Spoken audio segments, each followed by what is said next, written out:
છે, કાં તો જે છે એ જૂટવાઈ જવાનો ડર છે. આ બે જ પડકારો છે, આ બે જ પરેશાનીઓ છે, આ બે જ પીડાઓ છે. અને એટલે આપણે હાઈફાઈ ડાયગ્નોસિસમાં નથી જવું. માત્ર બે જ common mental health problems, depression, anxiety, જેમાં અહીંયા બેઠેલા કદાચ ઘણા બધા ઓલરેડી પીડાતા હશે. કેમ થાય છે? શું કામ થાય છે? કેમ મને આઈ એમ વેરી સોરી કે સોશિયલ મીડિયામાં હું દરેક લોકોને રિપ્લાય નથી કરી શકતો સાઈરામભાઈ. યુવાન પેઢીના, યંગસ્ટર્સના એટલા બધા મેસેજ આવે છે કે sir, we are suffering from depression, અમારે શું કરવું? અને હું એવું કહું છું એ લોકોને કે ભાઈ, હું ખાલી મેન્ટલ હેલ્થ એક્ટિવિસ્ટ છું, હું સાયકિયાટ્રિસ્ટ નથી. તમે સાયકિયાટ્રિસ્ટ પાસે જાઓ. એટલા બધા લોકો, મુકુલભાઈ, મને હું નથી કરી શકતો બધાને રિપ્લાય. મને એ વાતનો ખેદ છે કે હું બધા સાથે કનેક્ટ નથી થઈ શકતો. પણ મને એક ખ્યાલ આવે છે કે આજના યુગમાં કેટલા બધા લોકો માનસિક પીડા, માનસિક યાતના ભોગવી રહ્યા છે. કેમ આવું થાય છે? એની આજે આપણે વાત કરવી છે. અને મારે ખાલી વાત નથી કરવી, મારે ઉપાયો પણ સૂચવવાના છે. ખાલી સમસ્યાઓ ઊભી નથી કરવાની, મારે સોલ્યુશન્સ પણ આપવાના છે.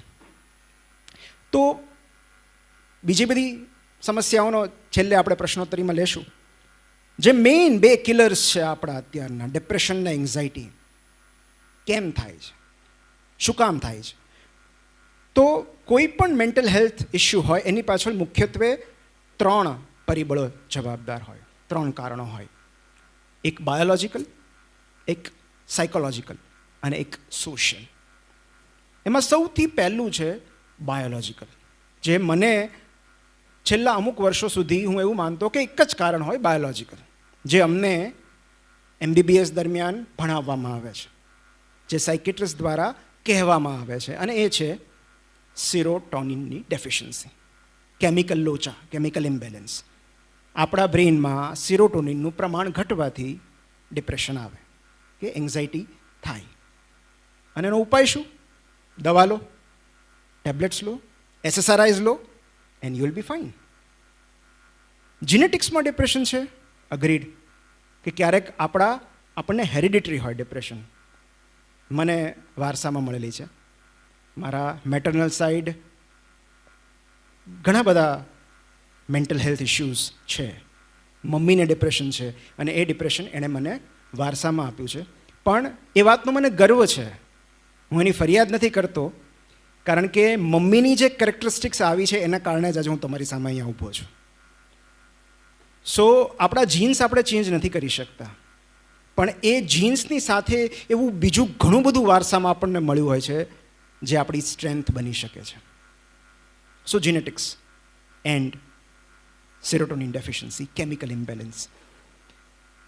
તો બાકીના 2 પરિબળો શું કામ છે અને કયા છે? એક બહુ સરસ પુસ્તક છે, the how of happiness. The how of happiness. એમાં એ અભ્યાસ થયો છે કે આપણા સુખનો સેટ પોઈન્ટ, આપણો હેપીનેસનો સેટ પોઈન્ટ 50%, 50% જેનેટિકલી ડિટરમાઇન્ડ હોય છે. મતલબ આપણું સુખ કેટલું રહેશે, આપણે કેટલા સુખી રહેશું, એ ઓલરેડી આપણા જન્મ સમયે 50% ડિસાઇડ થઈ ચૂક્યું હોય છે. એને હેપીનેસ સેટ પોઈન્ટ કહેવાય છે. મતલબ કે જો મારું ફેમિલી બેકગ્રાઉન્ડ ડિપ્રેશનમાં છે તો મારો હેપીનેસ સેટ પોઈન્ટ લો રહેશે. તો એવા લોકો નાના નાના સ્ટ્રેસર્સ આવે કે આઘાત આવે તરત ડિપ્રેશનમાં સરી પડે છે. 10% of our happiness is determined by external factors. સંજોગો, કોઈકે રિજેક્ટ કર્યા, હાર્ટબ્રેક થયું, નિષ્ફળતા મળી, કોઈનું અવસાન થયું, 10%. પણ 40% it is inner state of mind. એ 40% આપણા વિચારો, આપણો અભિગમ એ નક્કી કરે છે. અને 40% બહુ મોટા પર્સન્ટેજ છે. સો 60% ઓફ હેપીનેસ એ આપણા કંટ્રોલમાં નથી, પણ એની સામે 40% હેપીનેસ કઈ છે? એ બીજા 2 ફેક્ટર્સ છે, અને એ છે સાયકોલોજીકલ અને સોશિયલ. આપણે આજે એની ચર્ચા કરવાની છે. કારણ કે મને પણ એવું હતું કે મુકુલભાઈ, મેં 2-3 વાર એન્ટીડિપ્રેસન્ટ્સ લીધી છે, અને સાઈરામભાઈ જેટલી વાર લીધી છે, ડ્રામેટિક રિસ્પોન્સ. વિધિન 15 દિવસમાં મારા સુસાઇડલ થોટ્સ ચાલ્યા ગયા, મારો કોન્ફિડન્સ લેવલ વધી ગયું, મારામાં એનર્જી આવી ગઈ, મારો સેલ્ફ એસ્ટીમ વધી ગયો. પણ એની સામે પ્રશ્ન એ છે કે કેમ ડિપ્રેશનના બધા જ પેશન્ટ્સ એસએસઆરઆઈઝને રિસ્પોન્ડ નથી કરતા? એવા કેટલા બધા મિત્રો મળે છે જેમ કહે છે કે છેલ્લા 2 વર્ષથી હું એન્ટી ડિપ્રેશન્સ લઉં છું પણ કોઈ જ રિસ્પોન્સ નથી. એવું ને એવું ડિપ્રેશન છે, એન્ઝાયટીમાં બિલકુલ ફેર નથી. યુઝ્યુઅલી ઘણીવાર એવું બનતું હોય છે કે ડિપ્રેશન ને એન્ઝાયટી સાથે હોય છે, બિલકુલ ફેર નથી. અને પછી શું કરવાનું? એન્ટી ડિપ્રેશન્સ બદલો, એડ કરો, કેટામિન ઇન્ફ્યુઝન, ઇસીટીઝ. મતલબ લોકોએ ઇસીટી લઈ લીધા હોય છે તેમ છતાં ઇમ્પ્રુવમેન્ટ નથી. કેમ? દેટ મીન્સ આપણે કશુંક બેઝિક મિસ કરીએ છીએ, કશાક એવા પરિબળો મિસ કરીએ છીએ જે આપણા માટે જરૂરી છે, જે બેઝિક હ્યુમન નીડ્સ છે. એની આજે આપણે વાત કરવાની છે. તો થોડા સમય પહેલાં એક અદ્ભુત પુસ્તક મારા હાથમાં ચડ્યું અને જે પુસ્તકે મારી જિંદગી બદલી નાખી. અને એ જ પુસ્તકને કેન્દ્રમાં રાખીને આજે હું મારી વાત કરવાનો છું, કારણ કે ડિપ્રેશન, એન્ઝાયટીથી પીડાતા દરેક યુવાને આ વાત સમજવા જેવી છે. એ પુસ્તકનું નામ છે લોસ્ટ કનેક્શન્સ. અને એમાં ડિપ્રેશન, એન્ઝાયટીના એવા કારણો આપેલા છે જે આપણને દરેકને લાગુ પડે છે અને જે કેમિકલ લોચા સાથે દૂર દૂર સુધી સંકળાયેલા નથી.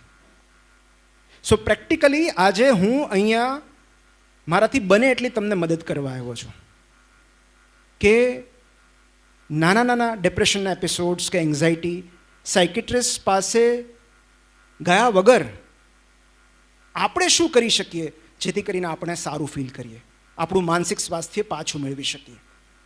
તો એવા 10 પરિબળો છે, 10 જોડાણો છે કે જેની સાથે આપણો સંપર્ક તૂટવાથી આપણું માનસિક સ્વાસ્થ્ય બગડે છે.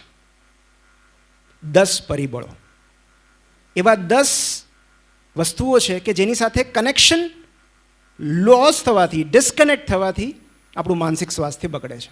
એમાં પહેલું છે ડિસ્કનેક્શન વિથ મીનિંગફુલ વર્ક.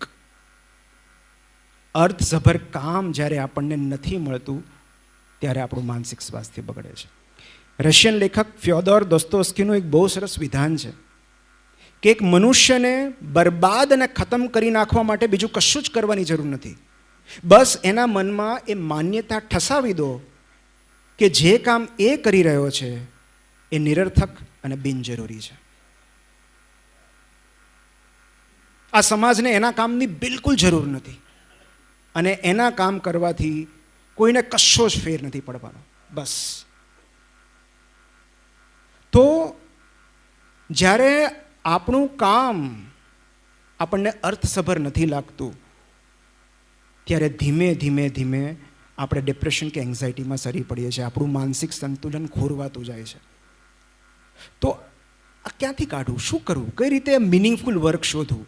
કારણ કે એક આંકડા પ્રમાણે, ભારતમાં આવું સ્ટડી થયો નથી અનફોર્ચ્યુનેટલી, પણ યુએસના સ્ટડી પ્રમાણે 87% લોકો એવા હોય છે જે પોતાના કામને નફરત કરે છે. રોજ સવારે કેટલાક લોકોને સોમવાર નજીક આવે ને એન્ઝાયટી શરૂ થઈ જાય છે, મંડે બ્લૂઝ. તો જો તમને સોમવાર ન ગમતો હોય, દેટ મીન્સ કે આપણા કામ સાથે ક્યાંક આપણું કનેક્શન ખૂટે છે.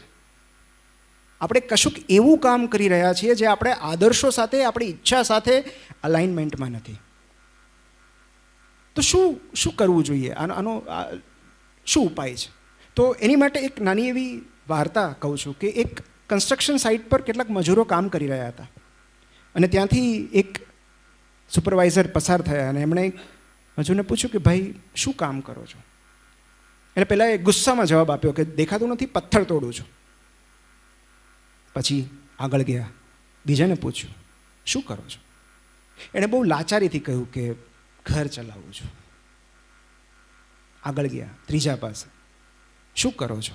અને પહેલાં એ ગીત ગાતો હતો, એકદમ મોજમાં આવીને છાતી ટટ્ટાર કરીને ગર્વથી કહ્યું હું મંદિર બનાવું છું. તો આપણી પાસે 2 જ રસ્તા છે. કાં તો કામ બદલવું પડશે અને કાં તો કામ પ્રત્યેનો અભિગમ બદલવો પડશે. પણ કામ કોઈ નાનું કે મોટું હોતું નથી. તો પછી ઘણીવાર ગમતું કામ હોવા છતાં આપણે કામને ધિક્કારીએ છીએ. એનું કારણ એ છે કે કામની સાથે બીજા 3 એવા પરિબળો જોડાયેલા હોય છે જે આપણને એ કામને ધિક્કારવા માટે મજબૂર કરે છે. પહેલું છે કંટ્રોલ. આપણે ગમતું કામ કરતા હોય પણ આપણી ઉપર કોઈ એવો બોસ બેઠો હોય જે સતત આપણને કંટ્રોલ કર્યા કરે. આપણે શું કરવાનું, ક્યારે આવવાનું, ક્યારે જવાનું, ક્યારે રજા લેવાની. સો પહેલી વાત છે control.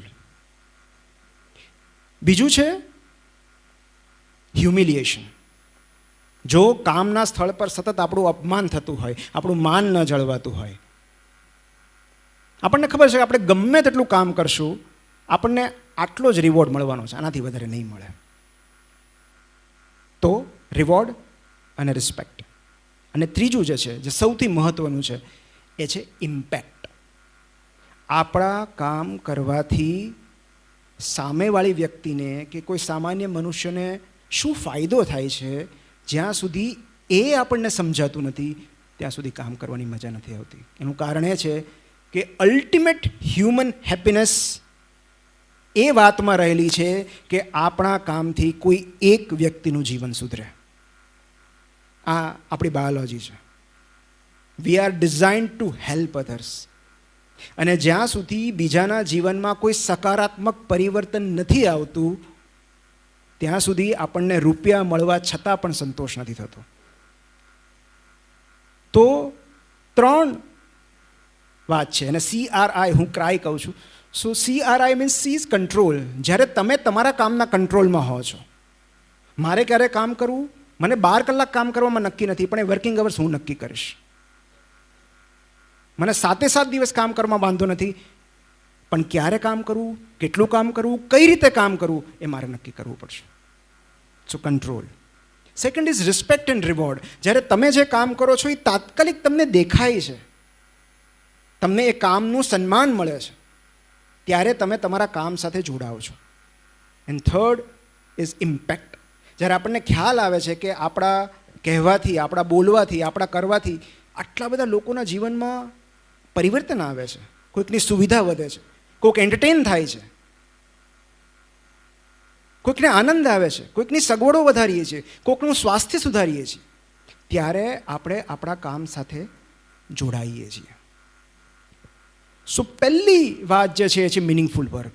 And I would say એવું આ જગતમાં લગભગ કોઈ એવું નથી કે જેને કામ ન કરવું હોય. દરેકને કામ કરવું છે, દરેકને કંઈક કન્ટ્રીબ્યુટ કરવું છે સમાજમાં.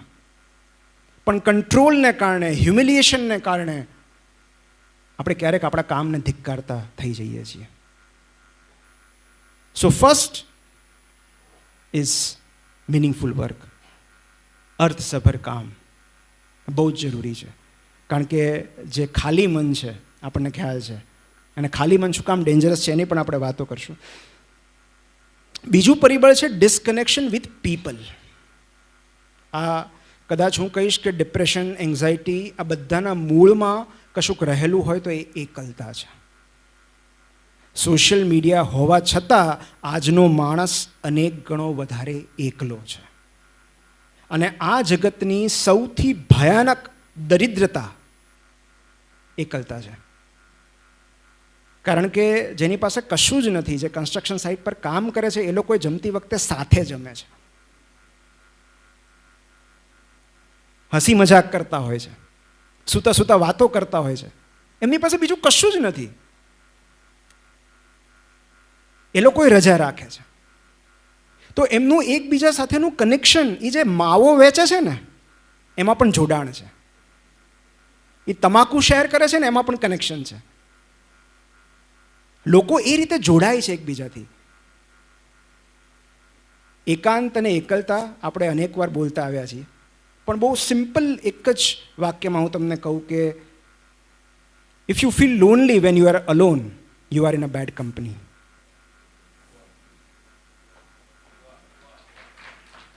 એકચ્યુઅલી આ સાર્ત્રેનું વિધાન છે.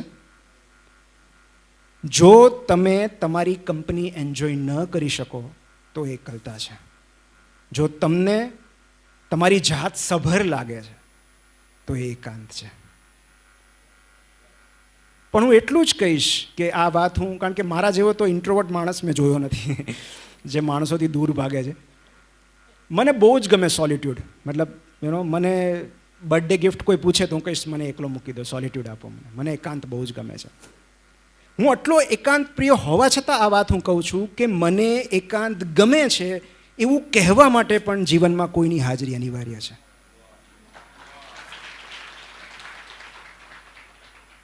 સો આજના યુગની સૌથી ભયાનક તકલીફ કાંઈ હોય તો એ એકલતા છે. અને એકલતા માત્ર ઉદાસીનું નિર્માણ નથી કરતી. ખાલી ઉદાસ થઈ જવાય એવું નથી. એકલતા, પ્રોલોંગ્ડ લોનલીનેસ, તમે લાંબા સમય સુધી જો એકલતા અનુભવો છો તો એને કારણે સ્ટ્રોક આવી શકે છે, કાર્ડિયાક એરેસ્ટ થઈ શકે છે, મતલબ હાર્ટ એટેક આવી શકે છે, ડિમેન્શિયા થઈ શકે છે, ડિપ્રેશન એન્ડ સુસાઇડ. અને આ હું નથી કહેતો, આ ભારતીય મૂળના અમેરિકન લેખક ડૉક્ટર વિવેક મૂર્તિ, જે સર્જન જનરલ છે યુએસના, એમણે એક પુસ્તક લખ્યું છે ટુગેધર. પુસ્તકનું નામ છે together, the healing power of human connection in sometimes lonely world. અને એમાં એમણે ડેટા સાથે આ હકીકત લખી છે કે એકલતા એટલે કેટલી જોખમી છે, સ્વાસ્થ્ય ઉપર કેટલું જોખમ છે. દિવસથી તમે 15 સિગરેટ્સ પીઓ અથવા રોજના 6 થી વધારે આલ્કોહોલના પેગ લો, એ જેટલું નુકસાન કરે એટલું જ હાનિકારક એકલતા છે. કેમ આવું થાય છે? સોશિયલ મીડિયા આટલું બધું પ્રોમિસ કર્યું આપણને, ફેસબુક આવ્યું ત્યારે, ઇન્સ્ટા આવ્યું ત્યારે, કે અમે લોકોને જોડશું. હકીકતમાં સોશિયલ મીડિયા આવ્યા પછી માણસ વધારે એકલો પડી ગયો છે. એનું કારણ હું તમને કહું કે electronic communications are emotionally less satisfying. તમે કોઈની સાથે આખી રાત ચેટ કરો અને સવારે ખાલી એને 10 મિનિટ મળો ને તો એ 10 મિનિટ વધારે સંતોષ આપશે. ઇલેક્ટ્રોનિક કોમ્યુનિકેશનમાં એ સ્પર્શની મજા નથી, એ નજરની મજા નથી, એ ઉન્માદ નથી, એ વોર્મથ નથી જે રૂબરૂ મળીને આવે છે. અને માટે સોશિયલ મીડિયા યુઝ કરવા છતાંય, સતત સંપર્કમાં રહેવા છતાંય આપણે એકલતા અનુભવીએ છીએ, જેની માટે નામ છે મેડિકલ પરસીવ્ડ સોશિયલ આઇસોલેશન, જેને PSI કહેવાય છે. અને એમાં cherry on the cake, FOMO, feeling of missing out. મતલબ તમારા 4 મિત્રો ક્યાંક ટ્રીપ પર જશે, તમે કોઈ કારણસર નહીં જઈ શક્યા હો, ચારે ત્યાં જઈને પહેલું કામ ફોટો પડાવવાનું કરશે, બીજું કામ અપલોડ કરવાનું કરશે, ત્રીજું કામ એકબીજાને ટેગ કરવાનું કરશે, અને ઇન્સ્ટા કે ફેસબુક ફીડમાં સૌથી પહેલાં એ જ પિક્ચર્સ તમને બતાવશે. તો જે બાકી રહી સહી કસર છે આ AI પૂરું કરી નાખે છે, અલ્ગોરિધમ્સ. જે તમારે નથી જોવું એ જ બતાવ્યા કરશે કે જો આ લોકો ફરવા ગયા છે, તું રહી ગયો. મતલબ કોઈ કાફેમાં આપણે ઘરે ઝઘડો થયો હોય સાયરામભાઈ, અને કોઈક આપણા મિત્રનું એન્જોઈંગ કોફી વિથ વાઇફી,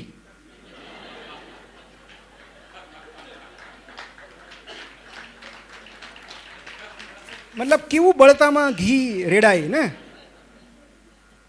અને જો તમે તમારી વાઈફને બ્લોક નહીં કરી હોય તો એ પણ જોશે આ બધું.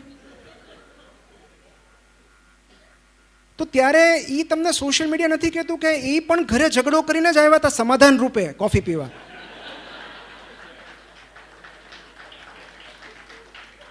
પણ એ એક આનંદની ક્ષણ